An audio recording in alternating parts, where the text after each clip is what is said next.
Singkat cerita, sampailah mereka di pesisir pantai Cina Selatan. Terlihat pilar-pilar raksasa yang digunakan sebagai alat untuk menekan kekuatan Sun Wukong, mencegahnya agar tetap tersegel. Berdiskusilah mereka untuk memutuskan siapa yang akan menyelam untuk membebaskan Sun Wukong. Biksu Tong dan Patke tak berpengalaman sedikit pun, apalagi Wuqing yang merupakan siluman pasir yang tak tahu apa-apa soal laut. Namun Bailang bukanlah satu-satunya harapan karena ternyata Aose juga sangat mahir dalam menyelam. Bahkan kekuatannya akan meningkat drastis jika ia berada di dalam air.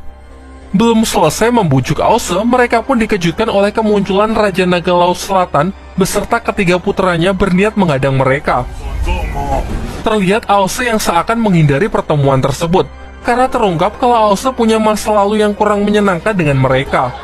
Diceritakan Aoi Long, putra sulung dari Raja Naga Laut Selatan, dahulu sering sekali membuli Aose saat masih kecil. Bahkan sekarang pun masih sama, ia merendahkan Aose dengan kata-kata kasarnya. Sedari dulu, Aose ini hanyalah pecundang yang tak berguna, bahkan sampai mendapatkan kutukan menjadi hewan peliharaan milik Biksu Tong. Mendengar hal itu sontak membuat Aose sangat marah. Ia pun kemudian mengeluarkan kekuatan terkuatnya untuk memulai pertarungan. Akan tetapi Biksu Tong mengambil alih pertarungannya dan menyuruh Aose agar fokus saja menyelam untuk menyelamatkan Sun Wukong. Sedangkan Bailang sudah lebih dulu masuk ke dalam air.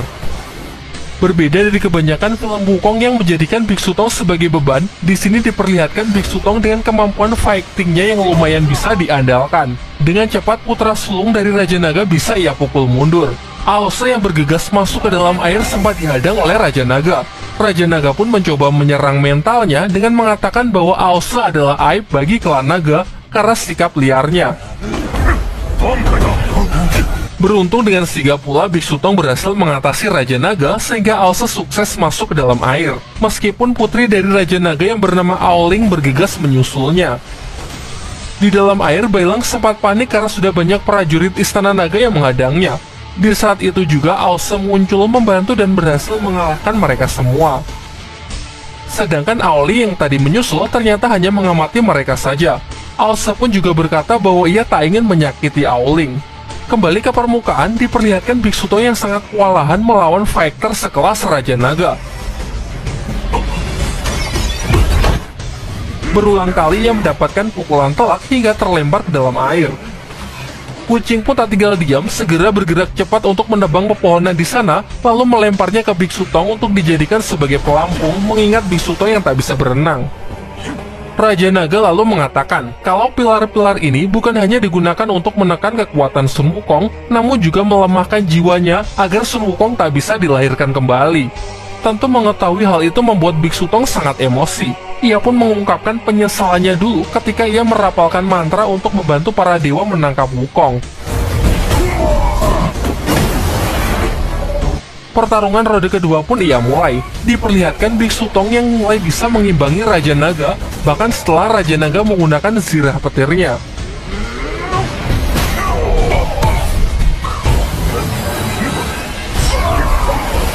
Memaksanya menggunakan wujud naga demi mengalahkan Biksu Tong. Di waktu yang bersamaan, Patke juga tengah serius bertarung melawan putra kedua dari Raja Naga. Tiba-tiba terlihat satu persatu pilar di sana yang mulai runtuh. Dan benar saja, karena di dasar laut, Aose berhasil menjalankan rencananya menghancurkan pilar-pilar tersebut. Sementara Bailang yang sama sekali tak bisa membantu, diberitahu Aose kunci untuk menggunakan kekuatan roh naga Yuzong yang ada di dalam dirinya. Hal ini ternyata berkaitan dengan latihan yang diberikan Biksu Tong sebelumnya mengenai ketenangan pikiran. Untuk menguasai roh naga, Bailang haruslah menenangkan pikirannya dan bersatu dengan alam. Sampai akhirnya dengan arahan dari Aose, Bailang pun berhasil mengeluarkan kekuatan roh naganya untuk membantu menghancurkan satu persatu pilar tersebut. Melihat kekuatan Bailang sedikit mengingatkan Aose dengan sosok Yuzong yang dulu memiliki hubungan dengannya. Singkat cerita, Bailang pun bertemu dengan Sun Wukong dengan banyak pilar yang menancap di tubuhnya. Wukong pun mempertanyakan bagaimana Bailang bisa sampai ke sini dan dari mana ia mendapatkan api penyucian yang ia bawa. Bailang lantas menceritakan semuanya tentang rencana pengembalian benda tersebut, termasuk rekan-rekannya yang berjuang di atas sengaja datang untuk membebaskannya. Lalu Wukong memberitahu Bailang bahwa dari semua pilar ini ada sebuah pedang yang benar-benar menekan kekuatannya. Lantas ia pun menyuruh Bailang agar mencabut pedang itu agar ia bisa bebas. Namun tiba-tiba datanglah putra sulung Raja Naga yang langsung menikam Ause. Untung saja ia masih bisa selamat dan menyuruh Bailang bergerak cepat untuk mencabut pedang yang dimaksud. Aoling kemudian juga datang, tetapi malah mempertanyakan mengapa kaum naga harus tunduk kepada perintah langit. Dari sini Yilong pun menjelaskan rencananya yang ingin menaklukkan seluruh istana naga dari keempat penjuru. Ia sangat yakin kaum naga akan memiliki masa depan yang jauh lebih baik jika dipimpin oleh ayahnya, yaitu Raja Naga Laut Selatan. Bahkan ia mengungkapkan kalau Raja Naga Laut Selatanlah yang memberitahu Kaisar Langit mengenai keberadaan api penyucian yang disembunyikan di Gunung Tianyu. Sementara di atas, Raja Naga menghentikan serangannya, karena yang ia lakukan sejauh ini ternyata hanya untuk mengulur waktu. Dan benar saja, tak lama setelah itu datanglah sang jenderal perang Kerajaan Langit Dewa Erlang bersama para pasukan langit. Untuk menghindari pertumpahan darah yang sia-sia, Dewa Erlang pun menawarkan dua pilihan. Pertama yaitu ikut dengannya ke langit untuk menyerahkan api penyucian, atau kedua ikut dengannya hanya dengan kepala. Namun Biksu Tong pun membuat pilihannya sendiri, yakni melanjutkan perjalanannya untuk mengembalikan api penyucian. Ia mengungkapkan penyesalannya di masa lalu karena sifat pengecutnya yang menyerah sebelum berusaha. Untuk menebus kesalahannya di masa lalu, ia pun kini menantang Dewa Erlang untuk bertarung demi mempertahankan pilihannya. Dilancarkanlah serangan pertama. Dewa Erlang menggunakan tombak apinya langsung melesat ke tubuh Biksu Tong. Serangan itu terlalu kuat yang membuat Biksu Tong terluka. Beruntung serangan kedua berhasil mengucing tangkis yang datang membantu gurunya. Giliran Biksu Tong yang mendapatkan celah segera membalas serangan Dewa Erlang dengan tinju terkuatnya, disusul serangan kejut dari Patke dengan senjata andalannya. Nampaknya serangan kombinasi mereka cukup untuk merepotkan Dewa Erlang. Di sisi lain, Yilong, putra sulung Raja Naga Laut Selatan, masih saja memanas-manasi Ause dengan mengingatkannya tentang masa lalu. Diceritakan dulu saat masih di akademi, Ause-lah murid yang terlemah. Yilong dengan bakatnya menjadi murid yang pertama menguasai teknik roh naga, sedangkan Ause dibully yang bahkan belum bisa terbang. Disinilah peran Yuzong muda yang datang membela Ause. Ia juga merupakan murid yang berbakat di akademi tersebut. Berbeda dari Yilong yang sangat angkuh, justru ia sangat ramah membuatnya menjadi teman pertama dari Ause. Ia memberikannya semangat, juga tak keberatan mengajari Ause terbang serta banyak hal lainnya. Ia pernah berkata kalau Ause bukanlah sampah seperti yang dibilang orang-orang. Justru ia bisa melihat potensi unik yang ada di dalam diri Ause. Mengingat hal itu, Ause pun kini bertekad untuk menunjukkan potensinya tersebut. Sebuah kekuatan petir merah yang ia lepaskan seketika membuat Yilong tak bisa bergerak. Sekarang giliran Ause-lah yang berada di atas angin dan mengatakan bahwa kemampuan Yilong sama sekali tak ada apa-apanya. Amarahnya yang menumpuk selama ini membuat Ause ingin balas dendam dengan membutakan salah satu mata Yilong.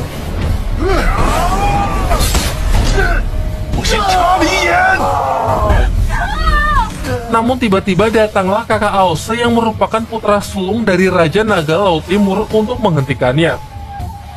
Sementara itu pertarungan di atas masih berlangsung sangat sengit. Patke berhasil mengalahkan beberapa prajurit langit meskipun putra kedua Raja Naga ikut melawan. Patke dengan kekuatan penuhnya mampu membunuhnya.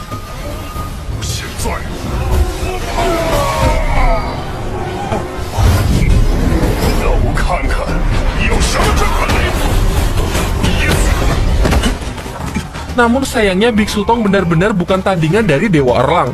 Tubuhnya bahkan gemetar dan mengeluarkan keringat dingin karena ketekanan kekuatan Dewa Erlang yang luar biasa kuat.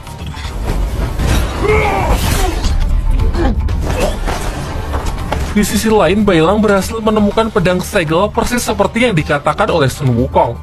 Sekuat tenaga, Bailang pun berusaha mencabut pedang tersebut sehingga akhirnya jiwa Wukong pun bisa terbebas. Namun meskipun begitu, Sun Wukong yang sekarang hanya berbentuk roh saja. Menyadari kejadian di atas yang sangat kacau, ia pun meminjam tubuh Bailang. Di waktu yang bersamaan, Biksu Tong yang telah mencapai batasnya sebentar lagi akan dihabisi oleh Dewa Erlang. Untung saja Sun Wukong datang tepat waktu dengan wujud kera raksasanya.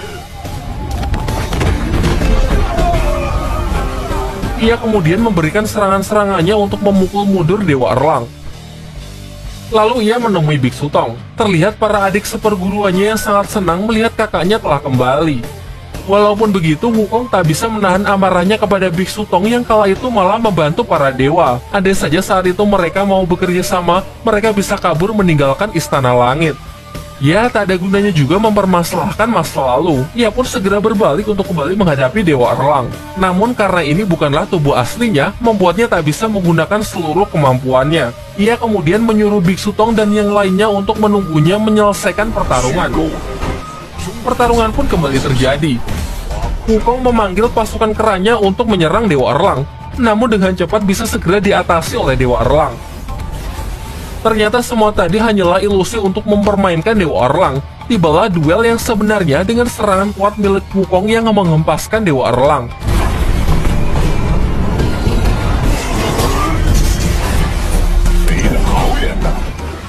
Berulang kali mereka pun saling jual beli serangan. Sementara itu, melihat salah satu putranya terbunuh membuat Raja Naga sangat murka. Kemudian datang juga Yilong yang memperlihatkan luka di matanya akibat serangan dari Aose. Sedangkan kakak Aose pun meminta izin kepada Biksu Tong untuk membawa adiknya tersebut kembali ke tempat asalnya, yaitu Istana Naga Laut Timur. Meskipun sempat menolak, akhirnya Biksu Tong pun membiarkannya mengingat ini adalah urusan keluarga. Namun Raja Naga yang meminta keadilan protes kepada kakak Aose. Ia mengatakan kalau seharusnya sesama bangsa naga harus saling membantu. Namun kakak Aose pun malah mempojokannya. Ia berkata bahwa ia sama sekali tak tahu mengenai Sun Wukong yang disegel di tempat ini. Menurutnya terlalu banyak kejanggalan sehingga perlu diselidiki lebih lanjut mengenai keterlibatan klan Naga Laut Selatan dalam masalah ini. Ia pun akhirnya membawa Aose segera pergi ke tempat asalnya, yaitu Istana Naga Laut Timur. Sedangkan Biksu Tong dan yang lainnya beristirahat sembari menunggu pertarungan Sun Wukong. Sebagai jenderal tertinggi, jelas kekuatan tempur dari Dewa Erlang tidak diragukan lagi.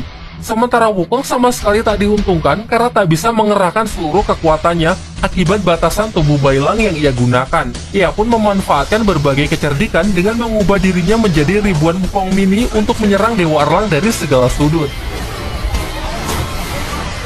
Sayangnya Dewa Erlang bisa mengatasinya dengan sangat mudah dan malah mengatakan trik murahan seperti ini bukan apa-apa bagi dirinya.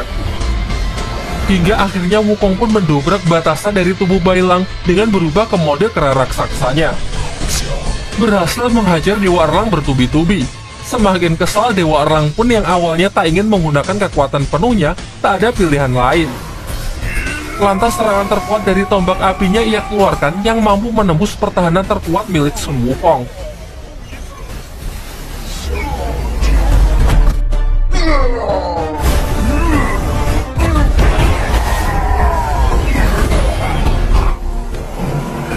Akan tetapi, ternyata Wukong yang baru saja ia kalahkan hanyalah salah satu dari bayangannya. Sementara dirinya yang asli sudah melarikan diri dengan mengalihkan perhatian Dewa Erlang menggunakan jurus 1000 bayangan sebelumnya. Kini Dewa Erlang pun sangat kesal karena merasa sudah dibodohi. Ditambah lagi, Biksu Tong dan yang lainnya juga palsu karena yang asli sudah pergi dari tempat tersebut. Kekompakan mereka ternyata berkat pesan Sun Wukong yang ia katakan di perjalanan dulu. Wukong membuat semacam kode darurat, yaitu jika ia berkata, "Tunggu aku menyelesaikan pertarungan," maka itu berarti mereka harus bersiap untuk melarikan diri. Tak disangka ternyata kode itu pun sekarang menyelamatkan mereka. Wukong yang menyusul sama sekali tak bisa berhenti tertawa mengingat Dewa Erlang yang sudah ia bodohi. Mereka pun merasakan nostalgia dengan melakukan perjalanan bersama. Sayangnya tak lama waktu berselang, kekuatan Wukong pun mencapai batasnya. Rohnya pun keluar dari tubuh Bailang. Ia lantas berpamitan untuk segera pergi ke alam bawah agar bisa terlahir kembali. Ia juga berjanji pasti ia akan kembali menyusul Biksu Tong dan yang lainnya. Setelah semua yang terjadi, Biksu Tong pun semakin yakin dengan jalan yang sudah ia pilih ini adalah jalan yang benar untuk menegakkan keadilan. Ia juga membuang simpai emas Wukong yang awalnya ia gunakan untuk menekan kekuatannya jika sewaktu-waktu Wukong bertindak liar. Sementara Bailang yang sudah tersadar sangat syok karena memimpikan Xiao Yi. Ia segera mengecek api penyucian, namun betapa paniknya setelah melihat api tersebut yang sudah padam. Dan ternyata api penyucian tersebut kembali menjelma menjadi sosok Xiao Yi. Tentu perjalanan mereka masih berlanjut dan tamat. Belum deng, atau lebih tepatnya lanjut ke season 3 ya. Namun sayangnya season 3 masih ongoing. Ya nanti pasti akan dibahas sih, jadi mohon bersabar.